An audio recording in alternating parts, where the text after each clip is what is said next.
Ibimenyetso by'uko amaraso atembera nabi mu mubiri. Amaraso iyo atembera neza mu mubiri birawufasha cyane kuko bituma ibice byose bigeramo umwuka mwiza wa oxygen. Ikindi kandi bituma ibitunga umubiri tuba twariye bibasha gufasha abasirikare bashinzwe kuwurinda. Iyo amaraso adatembera neza uko bikuye mu mubiri haba hari ikibazo ndetse bishobora no gutera uburwayi bukomeye. Mu gihe amaraso atembera nabi ni ngombwa kwihutira kugana kwa muganga kugira ngo umenye neza ikibazo ufite. Gutembera nabi kw'amaraso mu mubiri bishobora guterwa n'imijyana yatangiye kuziba, bityo reka turebere hamwe bimwe mu bimenyetso uzabona. Ikimenyetso cya mbere kizakwereka ko amaraso yawe atembera nabi mu mubiri ni uko uzabona ubushobozi bwawe bwo kwibuka bugenda bugabanuka. Ubwonko buri mu bice by'umubiri bikenera gukoresha cyane amaraso menshi kugira ngo bukore neza. Iyo amaraso adatembera neza ngo agere mu bwonko, birumvikana ko ubushobozi bw'ubwonko mu gukora no kwibuka bugabanuka. Niba utangiye kugira ikibazo cyo kumva utagitekereza neza cyangwa utibuka ibintu nk'uko byagendaga mbere, ihutire kugana kwa muganga. Impamvu ni uko ibyo bishobora kuba ikimenyetso cy'uko amaraso yawe ari gutembera nabi mu mubiri. Ikimenyetso cya kabiri kizakwereka ko amaraso yawe atembera nabi mu mubiri ni ukugira ibinya mu maguru. Ibinya mu maguru bishobora kubaho by'umwihariko iyo amaraso atagera neza muri ibyo bice. Nibikubaho uko ubona ibinya bitangiye kuba byinshi kandi ukabona bikunda kuza cyane, ihutire kwa muganga. Impamvu ni uko ibyo bishobora kuba ikimenyetso cy'uko hari ikibazo gikomeye mu buryo amaraso yawe atembera mu mubiri. Ikimenyetso cya gatatu kizakwereka ko amaraso yawe atembera nabi mu mubiri ni ukugira ibibazo bidasobanutse mu gifu. Iyo amaraso adatembera neza mu mubiri bishobora gutuma igifu kidashobora kwinjiza intungamubiri zivuye mu biryo. Iyo nta maraso ahagije agera ku gifu, ibiryo uriye bishobora kunyura mu gifu bitayunguruwe neza, bityo igogorwa ntirikorwe uko bikwiye. Ibi bishobora gutuma ugira iseseme, amara agakora nabi ndetse n'ibindi bibazo bishobora kwibasira igifu, ukaba wabyitiranya n'indwara z'igifu. Ikimenyetso cya kane kizakwereka ko amaraso yawe atembera nabi mu mubiri ni ukubura apeti. Nubwo kubura ubushake bwo kurya bigoye kuba wamenya ko biterwa n'amaraso adatembera neza mu mubiri, ariko ibi nabyo ni kimwe mu bimenyetso. Iyo amaraso atagera neza uko bikuye mu rwungano ngogozi, igifu gitangira gukora gahoro gahoro cyane. Ibi bizatuma wumva udashonje, bityo birumvikana ko mu kutarya uko bikwiye imikorere y'umubiri nayo iba ibigenderamo. Ikintu cya gatanu kizakwereka ko amaraso yawe atembera nabi mu mubiri ni uguhora wumva unaniwe. Iyo amaraso atagenda neza mu mubiri bivuze ko n'umwuka wa vitamine ndetse n'imyunyungugu nabyo bitagenda neza. Ibi byose bitagenda neza mu mubiri bisobanuye ko ubwo bitanagera mu bice bitandukanye by'umubiri. Ku ruhande rumwe, iyo umubiri ubuze ibiwutunga utangira gushaka uburyo ugabanya imbaraga ukoresha kugira ngo ubashe kubaho. Ku rundi ruhande, ibi nibyo bishobora gutera guhora wumva unaniwe ku buryo niyo wakora utuntu duto dutuma wumva unaniwe. Ikimenyetso cya gatandatu kizakwereka ko amaraso yawe atembera nabi mu mubiri ni ukumva ukonje ibirenge cyangwa intoki. Iyo amaraso atembera nabi mu mubiri, ibice bya mbere bigira ibibazo ni ku mpera z'ibice by'umubiri nk'amano ndetse n'intoki. Ubusanzwe iyo amaraso atwara ubushyuhe mu mubiri abujyana ku mpera z'ibice by'umubiri nk'amano ndetse n'intoki. Iyo amaraso agenda gahoro mu mubiri cyangwa agenda nabi, bizatuma ubushyuhe butagera neza muri ibyo bice. Ikimenyetso cya karindwi kizakwereka ko amaraso yawe atembera nabi mu mubiri ni ukuzana utubara tw'umukara munsi y'amaso. Ubusanzwe hari impamvu zitandukanye zishobora gutuma munsi y'amaso hirabura cyangwa se hakanyarara. ubwo iyo amaraso atembera nabi mu mubiri bishobora kuba impamvu ya mbere itera ibyo bibazo.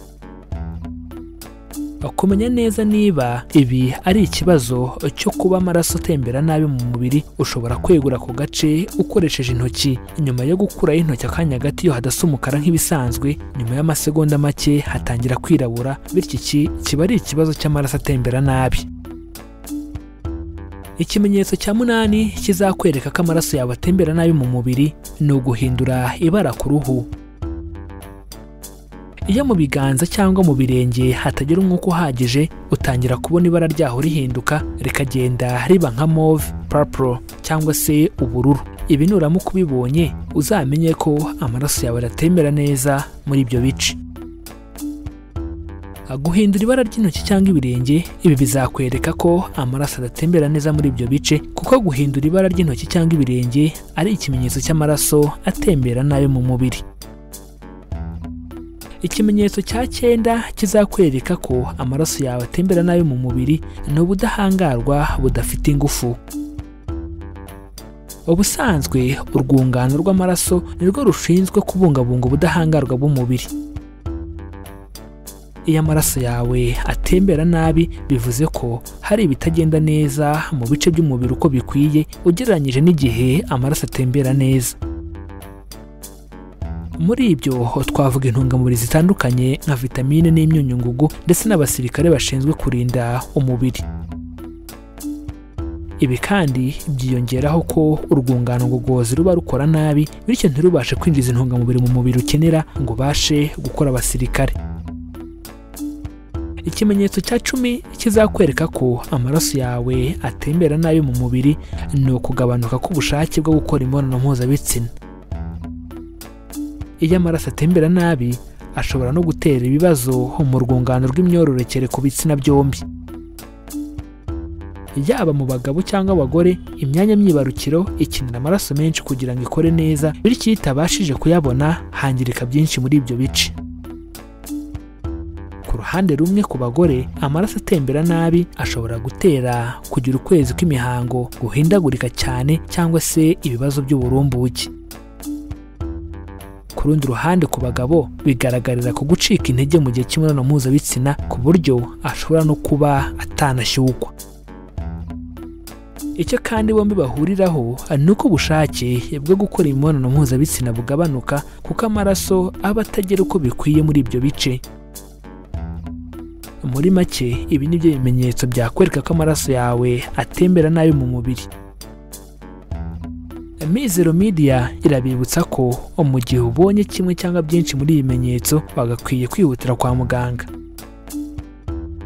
Abaganga bazagusuzuma kugira ngo bamenye neza ibibazo bitera kuba amaraso yawe adatembera uko bikwiye kugira ngo bagufashe. Reka tubibutse ko ushobora kongera gukurikira iki kiganiro kugira ngo usobanukirwe neza kandi ugirirwe akamaro n'ibi tumaze kubaganirizaho. Reka tubibutse ko dukora ibi biganiro tugamije guhugurana no gusangizanya ubumenyi ku ndwara abantu turwara, imiti ivura ubwoko bwose bw'indwara ndetse n'ibiribwa bikungahaye ku ntungamubiri zifitiye akamaro umubiri wacu. Reka dusoze mbibutsa ko baca umugani mu Kinyarwanda bagira bati abatabizi bicwa no kutabimenya. Natwe tukagira tuti abatarabimenya bicwa nuko batarakora subscribe kuri iyi channel Mizero Media ngo bamenye ko amagara ari ubukungu kandi ko kwirinda biruta kwivuza. Niba utarabikora nyabuneka kandi subscribe kandi ukande kuri iyo nzogera byegeranye kuko nibwo buryo bwonyine rukumbi buzagufasha kubona ibindi biganiro tubategurira. Ikindi kandi wadusanga no ku mbuga nkoranyambaga zacu zose, Facebook, Instagram ndetse na Twitter, ujya hashakirwa ugashakisha Mizero Media ubundi ukadukurikira. Kudusangiza ibitekerezo byanyu ningenzi cyane. Bityo ubaye haricyo wifuza kutubaza, haricyo wifuza kudusobanuza cyangwa haricyo wifuza kutwunganira kuri iyi ngingo ndetse n'izindi twabagejejeho, nyabuneka twandikira muri comments hano kuri iyi channel. Mu gihe wakunze ikiganiro twabagejejeho, kanda like ubundi ntiwihererane ubu butumwa, ukore share ubisangize inshuti n'abavandimwe bawe kugira ngo nabo basobanukirwe uburyo bwo kubungabunga amagara yabo. Iki ni ikiganiro Amagara n'ubukungu. Ikiganiro mutegurirwa na Mizero Media, ni ikiganiro mukurikira buri wa kabiri, ku wa kane ndetse no ku wa gatandatu. Amahoro y'Imana bane namwe, kandi tubifurije kwirinda mbere yo kwivuza.